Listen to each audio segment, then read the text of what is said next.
Prison. On the surface, a place of punishment and penance. But behind the scenes, hidden from the eyes of prison guards, a place of ingenuity and artistry. It's an art form. It represented your culture. It represented your beliefs. In American prisons, a secret and illegal subculture of tattooing is thriving. Tattooing is a very, very big part of prison culture. Now, for the first time, men who have lived and breathed prison tattooing will reveal the secrets that surround it. They'll unveil the methods of making the tattoo machines. This is just your basic motor out of a CD player, whatever we can get our hands on. And how to make the ink. You cut that paper open, you got piles of black soot. They'll outline the pitfalls. If a prisoner hasn't earned the tattoos he has on him, he's probably gonna get dealt with. They'll explain how they evade detection by authorities. There are some very unique, intelligent people in prison, and where there's a will, there's a way. How tattooing drives the clandestine prison economy. And decode the hidden meaning behind the most feared prison tattoos. The teardrops that I have are most commonly known as, for either murders or attempted murders. From dramatic facial tattoos to being inked against your will. Welcome to the raw, real world of prison ink.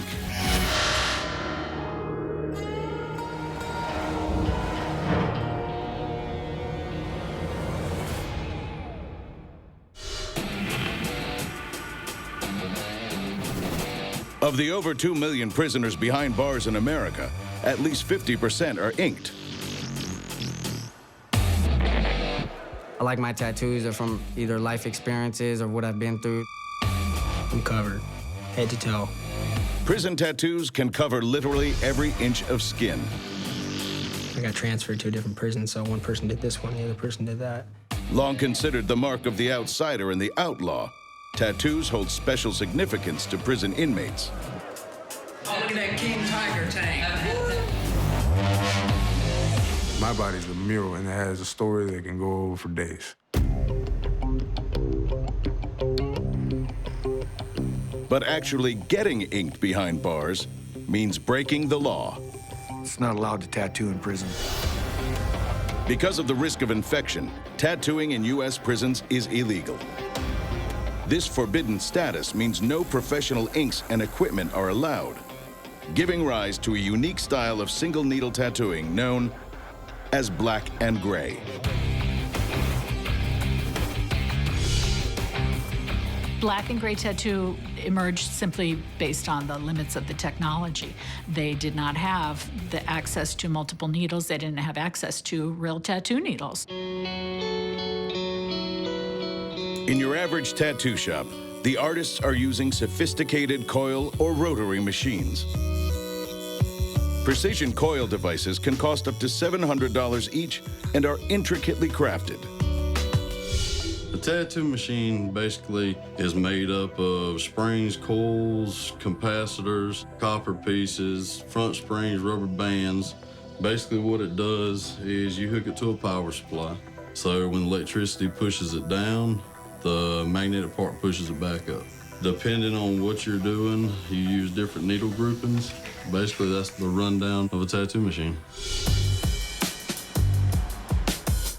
But in prison, where tattooing is banned and most of the components of a tattoo machine are considered contraband, how do inmates manage to create such amazing works of art on their skin?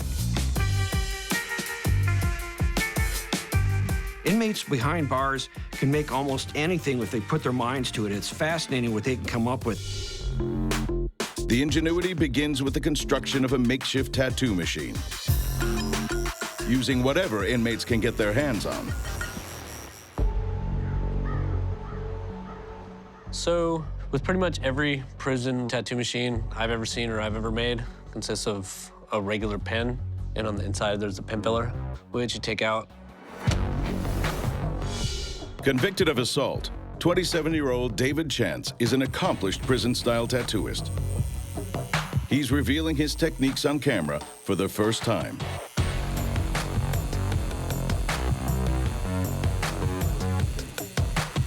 What we're doing is making a needle runner with this. And this is the barrel. This is where your needle's going in and it's coming out this end. Guitar string is used as a needle which will puncture the skin and deliver the ink. You use what you have. And in there, I mean, we're limited. We're allowed CD players. We're allowed musical instruments. So those are two things that you need right there to make a prison tattoo machine. Driving the tattoo machine is a small motor. And this is just your basic motor out of a CD player, out of a tape player, a boombox, whatever we can get our hands on. There's motors and anything. The guitar string is sharpened on sandpaper and tested to see if it pierces the top layer of skin. David then makes a cam, a rotating disc from the pen's ink tube. This will be the connection between the motor and the needle. So I'm gonna heat up a little piece of guitar string and I'm gonna poke a needle in there, which is what this is gonna rest in. And when it rotates, the needle's going with it. The pen barrel needle holder is then attached to the motor, and the sharpened needle slotted into the barrel. Power to drive the tattoo machine comes courtesy of an adapted plug or batteries. And it fits right in your hand, super small, a little tattoo machine. You can do the whole back piece with this. Because prison tattoo guns only have one needle, as opposed to multiple needles in professional machines, to do a whole back piece could take weeks. But before the artist gets started, he has another task that will test his ingenuity: making the ink. Making the ink was interesting. It was definitely dirty. 33-year-old Carl Grace started tattooing behind bars during his first prison term at just 18.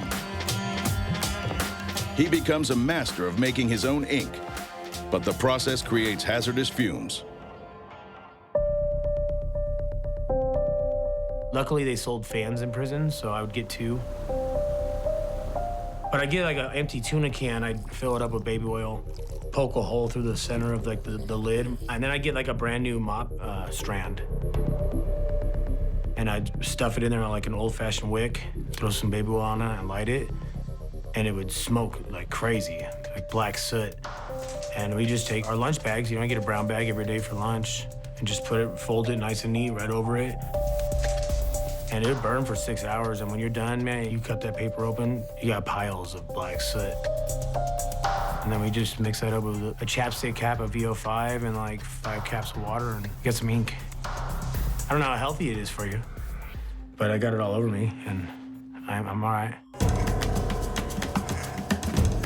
Petroleum-based products are used because they catch fire easily and burn for a sustained period. The reason shampoo is added is as a binding agent for the soot. But there's more than one way to make ink. And every artist has his special formula. My favorite was chess pieces. You'd grab the chess pieces, you'd burn them up, and the soot that would go up in the air, you'd catch them on a piece of paper, you'd scrape it off and then add water to it. Some people's burnt newspaper, because some people said there was more carbon in the paper, so the ink would be black. Because the homemade ink is made from burnt petroleum, it only comes in black, which is why all prison tattoos are black or gray.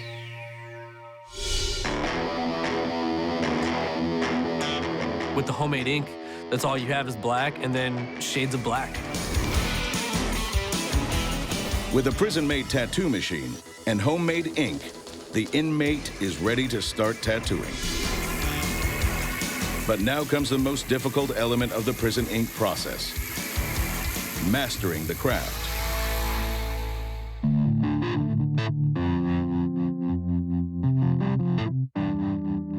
If you don't have that craft and you can't lay that ink right, you can't get those blends, it's gonna be a rough road, When David Chance decided he wanted to be a prison tattooist, he didn't dare start on human skin. I was engraving cups. I was just doing cups at the time, passing time. In time, his cups got noticed by his cellmate. He kind of talked me into it. He's like, dude, I've seen the cups that you do. I've seen the engravings. I've seen all that stuff. You need to do it. And I got bored one day, and sure enough, I wound up tattooing on a guy, and I was just obsessed ever since then. In prison for 6 years for arson, Ryan Lewis taught himself to tattoo by using his own skin as a canvas. Yeah, I actually tattooed my chest. One of my buddy did one side of my chest, and I ended up doing the rest of it. It was just really like leaning down and dying for a few hours, and I did it, I think, over the course of a week. And it was really intricate, a lot of line work, and like from the first line, I was just like, what am I doing to myself? Learning the craft takes years of experience.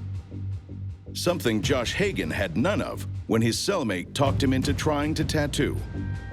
At the time, I hadn't even thought about tattooing. I just drew a lot. He's like, hey, tattoo me, bro. For the couple days, I was like, no, I'm not really into that, you know? Then he finally talked me into it. I tattooed him, and it took him like 3 months to heal up. I scabbed the guy, and it just ruined his shit.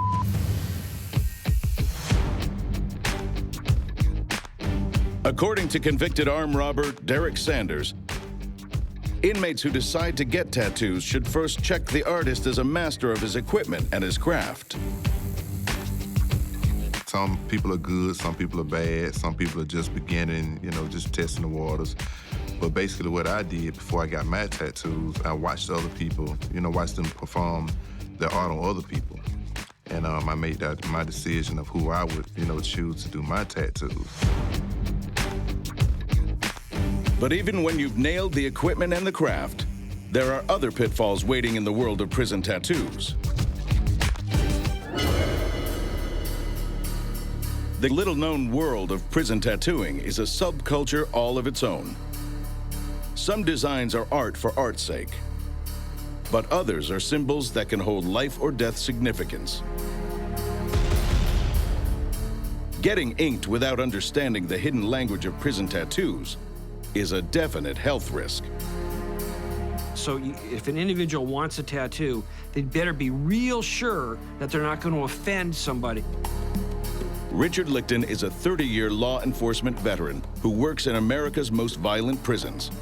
He says prison gangs enforce many of the rules behind bars, including those surrounding tattoos. Your white power gangs and your black gangs and your Hispanic gangs and Asians. Gangs are very, very prevalent, very, very dangerous. If you're in a gang and you get the gang's tattoo, then you have elevated yourself within that prison system. It's a mark of respecting that you now carry their tattoo. In some prisons, it's estimated that 60% of tattoos are gang-related. They mark the wearer as protected, but also as a target. I got my tattoos in prison. I got XIV, X4 for Northerners. The Northerners are a Hispanic gang from Northern California. Their gang symbol is the Roman numeral for 14, signifying the 14th letter of the alphabet, N. The Norteños' sworn enemy are the Sureños, or Southerners prison gang, who wear the tattoo Sur, Spanish for South. If there's a lot of Southerners around, they'll hit me up and stuff like that, or try to kill me for that. Gang tattoos can be as simple as a series of numbers. Michael Torres' 916 tattoo is the area code where he grew up in Northern California, but can also show affiliation to the Norteños prison gang. People from the opposite gang, you know, gang members in general, know what it is, see what it is, and they can move on that, you know. As well as showing gang membership, tattoos can also broadcast crimes carried out in the gang's name. One of the most common examples is the teardrop. The teardrops that I have are most commonly known as, you know, for either murders or attempted murders. A teardrop can mean different things depending on which prison you're in. On the left, it can mean murders or attempted murders committed. On the right, it could stand for loved ones lost. An outlined teardrop can symbolize an inmate is ready to kill for a gang. The drop will be filled in once the murder is committed. Another tattoo linked with violence is the tombstone. I've seen several people with tattoos where they may have an X or maybe they have tombstone, and those basically stand for people who they've killed. Among some prison gangs, tattoos of lips can denote they are kissed by the gang.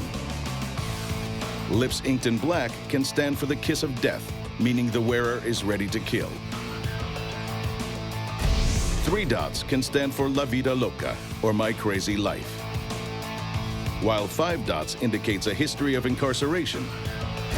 The 4 points symbolize the 4 walls of the prison, and the 5th is the inmate himself. On a spiderweb tattoo, each strand can stand for a year of a prisoner's sentence.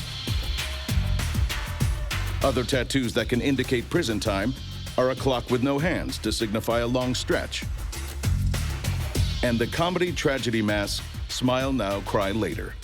The Laugh Now, Cry Later tattoos pretty much just represents that you can't really do anything about your situation, so laugh about it now, you can cry about it later. For white gang members, racist symbols like swastikas or SS bolts can also be a sign that the wearer has committed a hit. It displays where you're at, what you've done, basically your hierarchy while you're locked up. Yeah, when you earn tattoos, it's mostly, violence. 33-year-old Carl Grace knows that from experience. He earned tattoos by being an enforcer for a white gang. Put in some work. There was some dude from my area that I don't know, he wasn't up to par with the white boy standards, and so I smashed him on the yard. Went to the hole for 3 months. When he got out of the hole, Carl continued earning tattoos. When somebody came to the yard and they needed to be dealt with, I was like this. I'll do it. I'll hit him,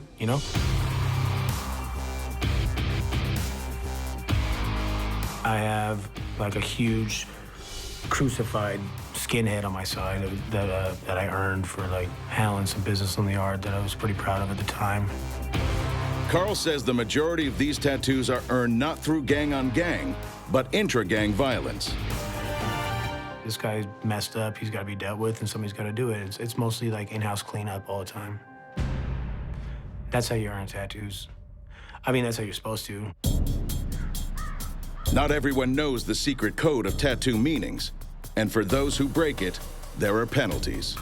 If a person hasn't earned the tattoos he has on him, he's probably going to get dealt with, One time, an individual thought he would get himself a white power tattoo. He was not a member of that gang. Well, they came to him with a knife, and they said, you either cut it off your arm right now, or we're going to cut it off. And the inmates wound up cutting it off for him.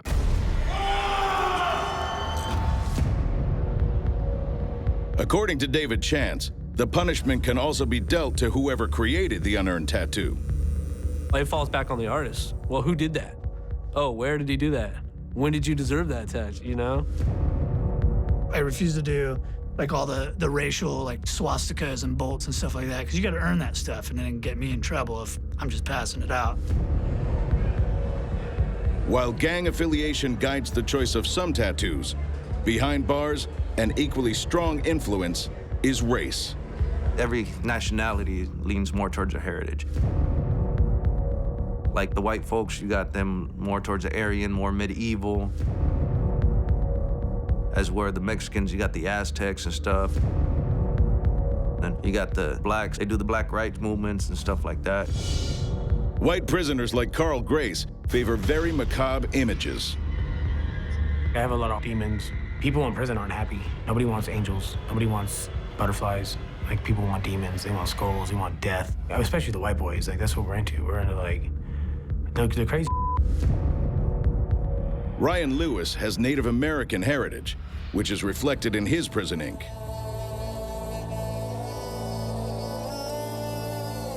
Kind of my path, it's a band from our tribe. It's it's a basket design and an oak leaf, which is pretty central. I got Black Elk, who was kind of like a native prophet that was telling, the people of the Lakota to go back to their old ways, to relearn their old ways, to teach their children these ways. Inmate tattoos can also be personal, like an autobiography etched into skin. The demon here that's chained to the wall, it kind of stands for being locked or chained down to your addiction. The drugs, meth was always my weakness.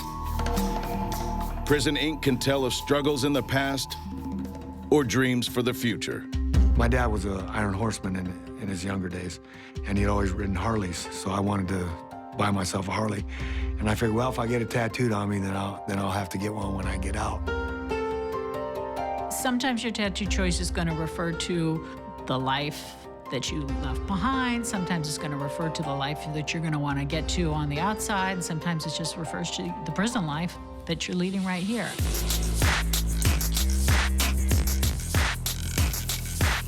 But what drives an inmate to get heavily tattooed on their face?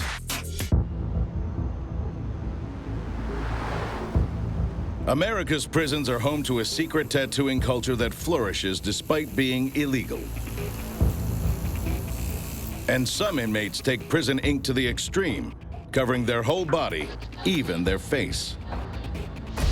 The face is the most public part of the human body. The face is the way that we present ourselves to the world. So a prisoner with a face tattoo is saying F you. Convicted Utah murderer Curtis Algier's prison tattoos are saying a lot more than that.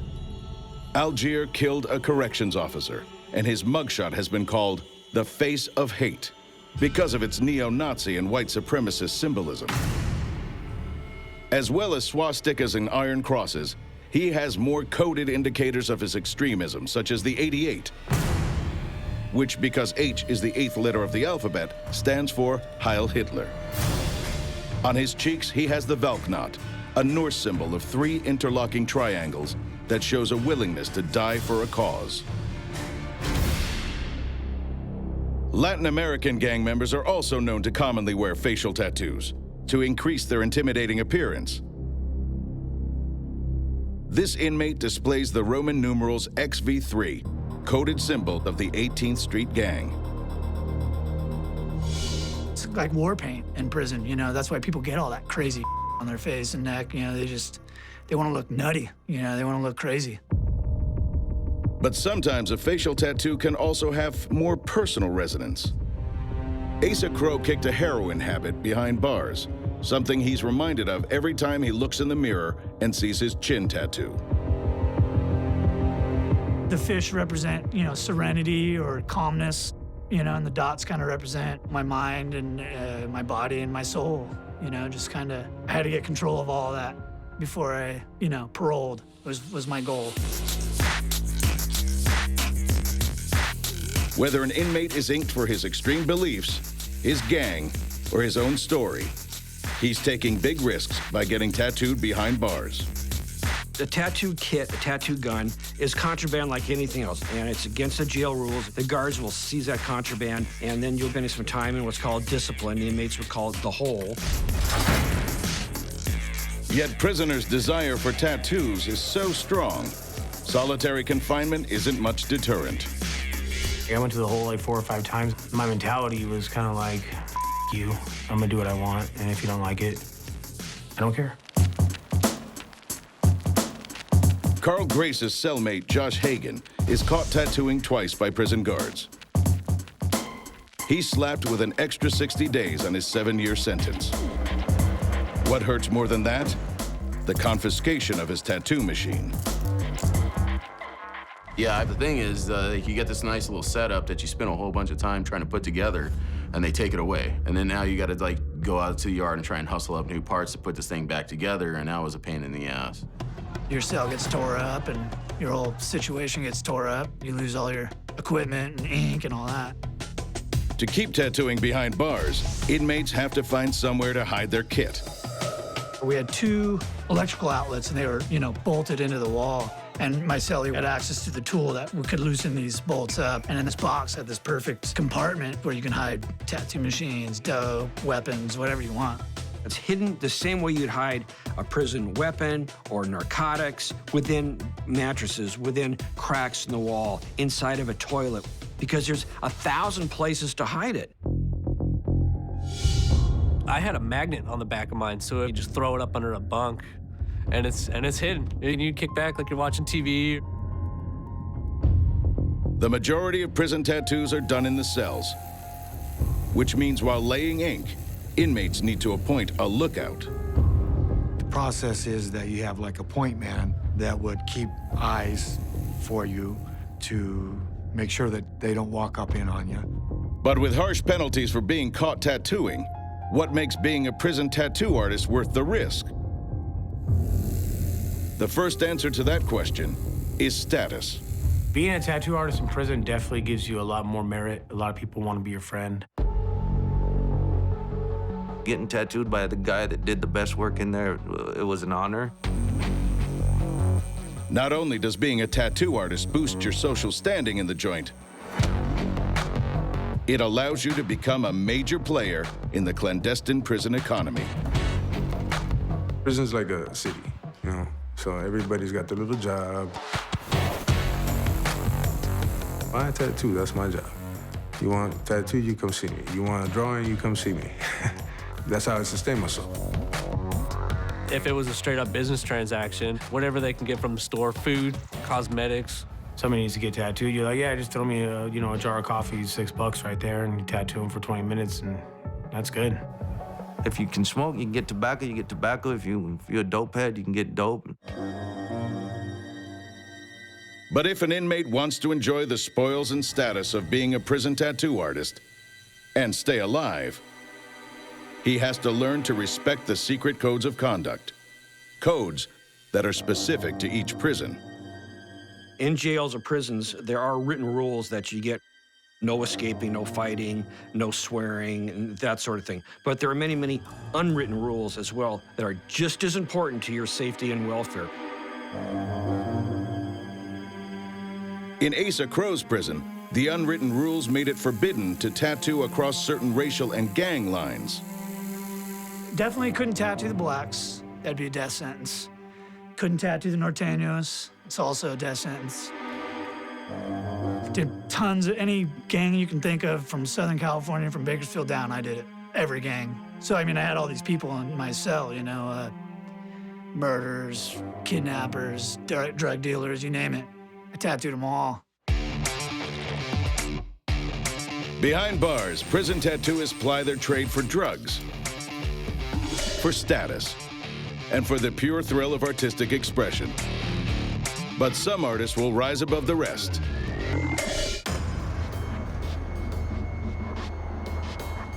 In the tough, deadly underbelly of America's prisons, a little-known and illegal subculture is thriving. Black and gray tattooing. My tattoos were made with makeshift guns. Motors would be taken out of radios and cassette players. But sometimes a prison tattooist can't get the equipment he needs to build a makeshift tattoo machine. Time to go back to basics. Stick and poke is a raw form of tattooing involving a sharp point to pierce the skin. Once, all tattoos behind bars were done this way.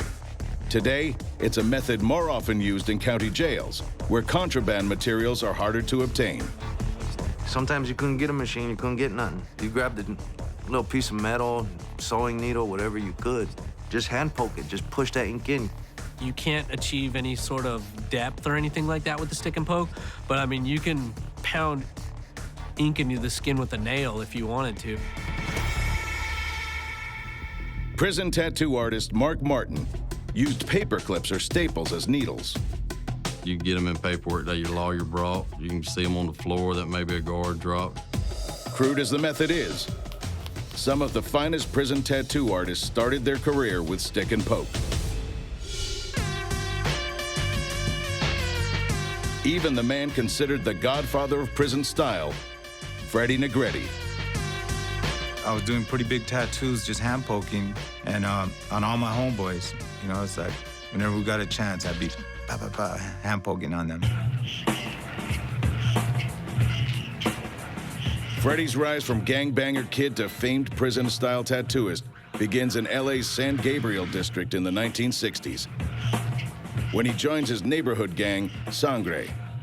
I guess I grew up kind of a confused, troubled youth. Got in a lot of trouble. Getting into trouble changes Freddie's life forever. In juvenile court, he meets a Mexican kid covered in tattoos.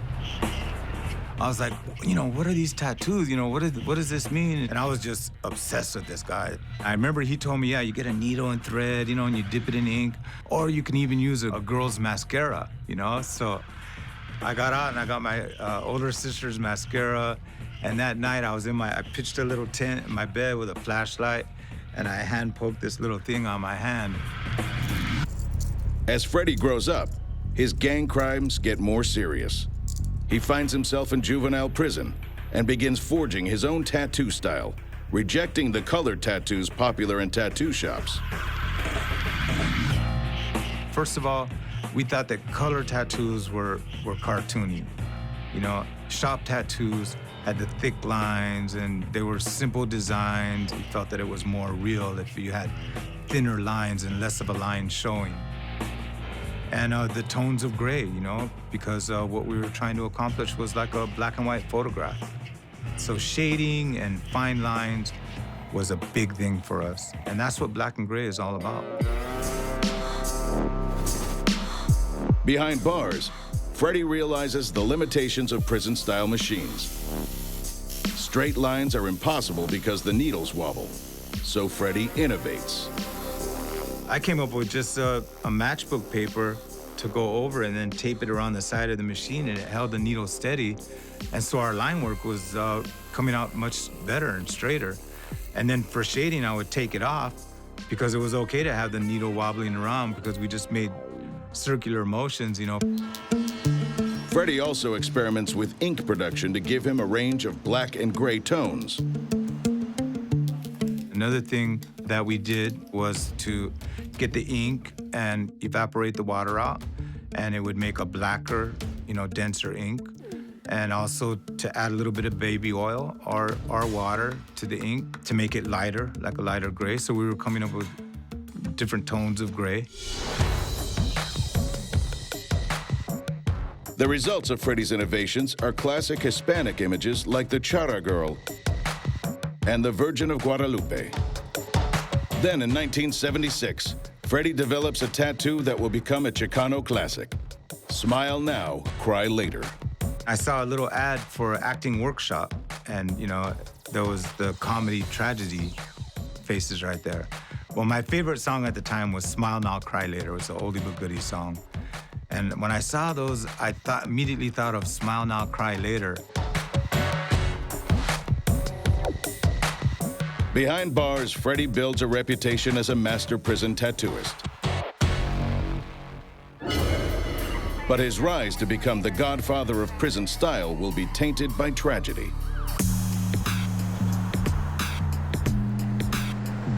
Former Chicano gangbanger Freddy Negrete is a pioneer of black and gray tattooing. The secret of his success?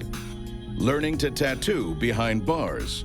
You know, the prisons, it's like the meeting ground of the minds, you know, and a lot of culture and style came from prison.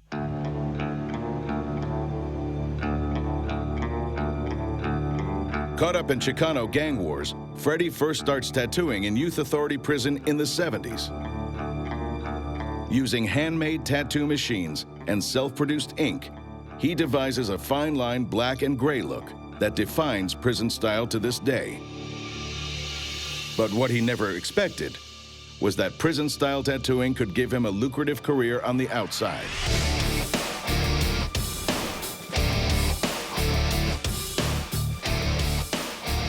And when I finally got released and I started tattooing just, you know, out of my apartment, I found a huge market, you know, right there, you know, and I charged like $15 for a big tattoo. So I had a huge clientele.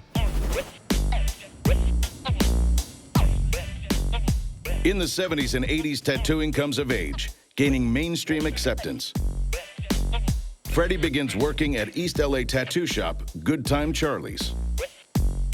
I knew all the main guys from all the gangs all across LA, and I was respected by them. And so as soon as I started at Good Time Charlie's, you know, it was on. By the late 1990s, tattooing is a booming industry, becoming a multi-billion-dollar market, with thousands of shops nationwide. Many of the new customers who want ink crave the cachet of an artist who learned to tattoo behind bars. You know, I'm from prison. I'm from a street gang, you know, and to see it become this global phenomenon is, you know, overwhelming for me. As a famous tattoo artist, Freddie rides the crest of a wave. But a personal tragedy will bring him crashing down. My son Lorenzo, you know, passed away. He was actually shot. You know, he was murdered, and it was devastating for me. Distraught, Freddie slides into drug addiction. And by 2004, he's back behind bars. You know, I pioneered this style of tattooing. I made a livelihood out of it for all these years, you know, but now I was back in prison, you know, using this little homemade machine and tattooing for soup. Locked up, despair sets in. Until the day Freddie decides to change his life in honor of his son who passed away.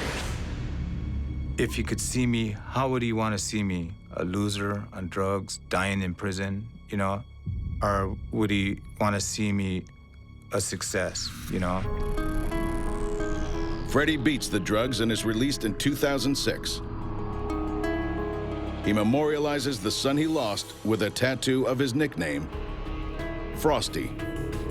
So, but I've really learned to, you know, to deal with his death, to live with it, remember him, love him. Now working in Mark Mahoney's Shamrock Tattoo Parlor in LA. Freddie's clientele includes Hollywood actors and rock stars. And he's passed the skill of tattooing onto his other son, Isaiah. My first tattoo my dad did when I was 14. I got a smile mark highlighter on my chest. Same one he has on his chest. It seemed right to get a matching one. It's like, I'm still me, just this little guy, but people, when I meet them from other countries and stuff, and they're like, oh, you know, one of the fathers of Black and Gray and stuff, and I'm like, man, I'm just, you know, an old gangster, that's it. You know, just doing my thing that I learned in prison. Freddie has paved the way. Now other prison tattooists are learning that all those years spent tattooing behind bars can pay off. He's kind of influenced a lot of people, including myself, in the tattoo industry. When prison tattooist David Chance was released, he found a ready market for his expertise in Central California. I got into a shop within 6 months of being out, and now I'm in one of the best shops on the Central Coast, and it's great. Meanwhile in Phoenix, former prison tattoo artist Sam H. has also found his skills in demand. Despite becoming a respected Black and Gray tattooist, he still uses a gun that resembles the one he had in prison. In prison, we use a machine that's basically a rotary tattoo machine. And the machines that most tattoo artists use now is a coil machine. But I still use a rotary tattoo machine, which is basically a glorified prison machine.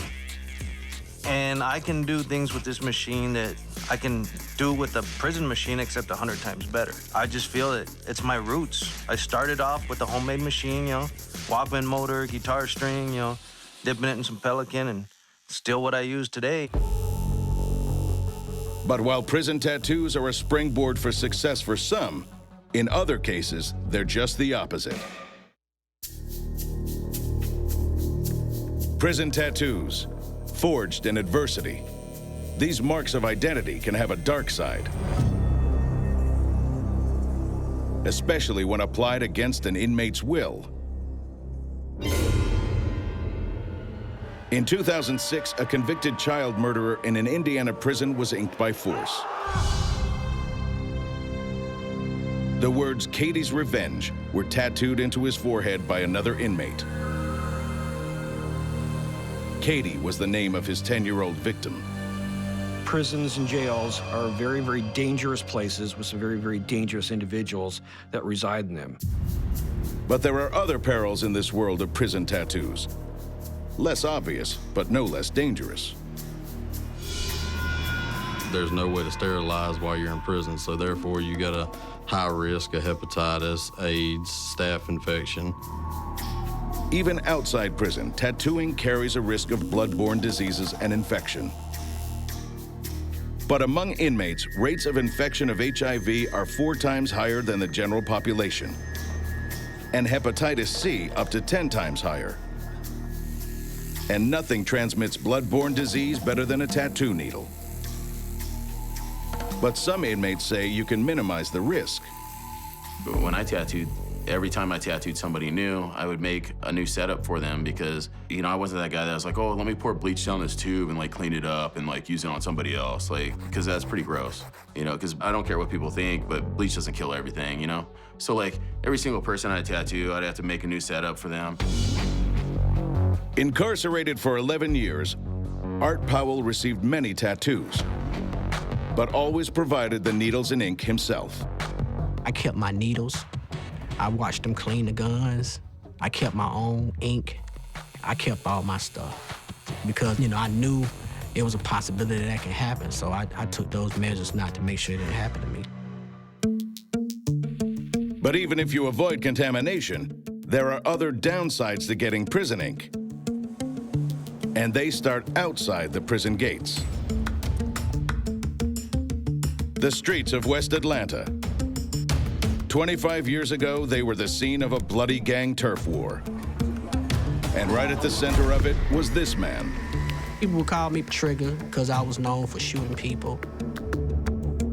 The story of Art Powell's life of crime is etched in his skin. I got involved in the streets at the age of 13. I started gangbanging at the age of 15, back in 1984.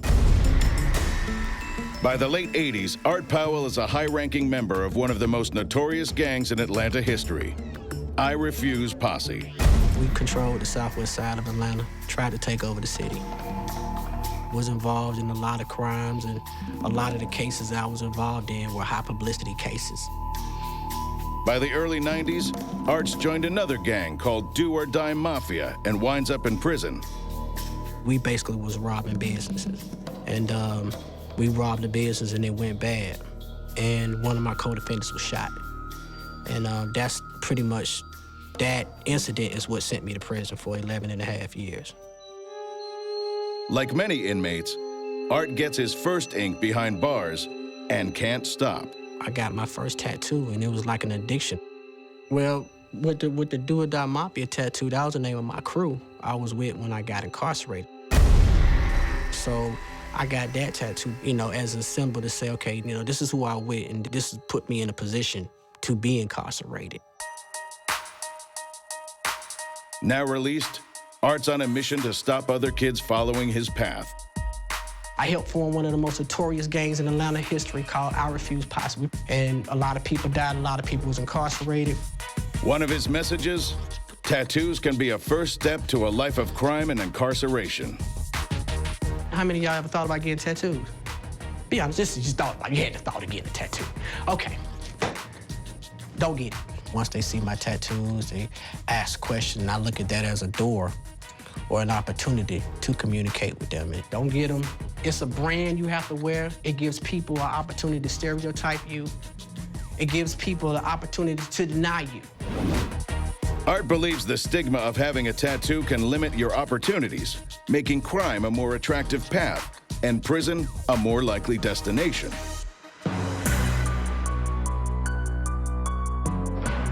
And studies show a link between tattoos and crime after prison, too. Ex-prisoners with tattoos are over 40% more likely to violently re-offend than those without tattoos. According to the study, yes, the person with the tattoos who left prison is more likely to reoffend, both because his tattoos make him less employable and less acceptable in mainstream society, but I would also say that once he started putting those tattoos on in prison, he was already saying, society doesn't want me, and so I'm gonna go ahead and reoffend. Matt Wilcher was recently released from prison after serving time for assault and probation violations. All but one of his tattoos he got in prison. I got both sleeves, got my chest done, got my back done. My left forearm, I did it myself. Now, Matt needs a job. But some employers don't want to hire ex-cons, especially those with visible tattoos. I can wear a long sleeve shirt, and they won't see none of these. You notice I had none on my neck or face. But Matt has a very visible tattoo on his left hand. So he's going to get it removed. He comes to see Mark Martin. Mark is a former prison tattooist who now has his own tattoo shop in Georgia. He removes ex-inmates' tattoos for free. It's hard enough when somebody gets out of prison for people trying to take them seriously. But then when you come out and you're covered with tattoos, I mean, it's even harder. It's hard to get a job. It's pretty much hard to do anything. The process involves breaking the tattooed area of skin with a conventional tattoo machine. It's a bloody process. After you tear up over the area where you can actually start to see the ink, you put the ink eraser on top. That stuff's gonna burn. This is ink eraser, and that's gonna be bringing the particles of ink to the surface and to the scab. For complete removal of his tattoo, Matt will require anything between 8 and 12 sessions. But if you're a former member of a prison gang, there's even more reason to get your tattoos removed. Gang tattoos not only prevent you getting work, they could get you killed. And my tattoos of gangs, my evil ways, girls and stuff like that. Ex-Norteño gang member Henry is getting his tattoos removed with a laser to avoid conflict with rival gangs. They'll hit me up and stuff like that, or try to kill me for that stupidity that I put on my body. Yeah. All right. Let's take these guys off so you can see. Laser treatment is faster than tattoo gun removal, but it still hurts.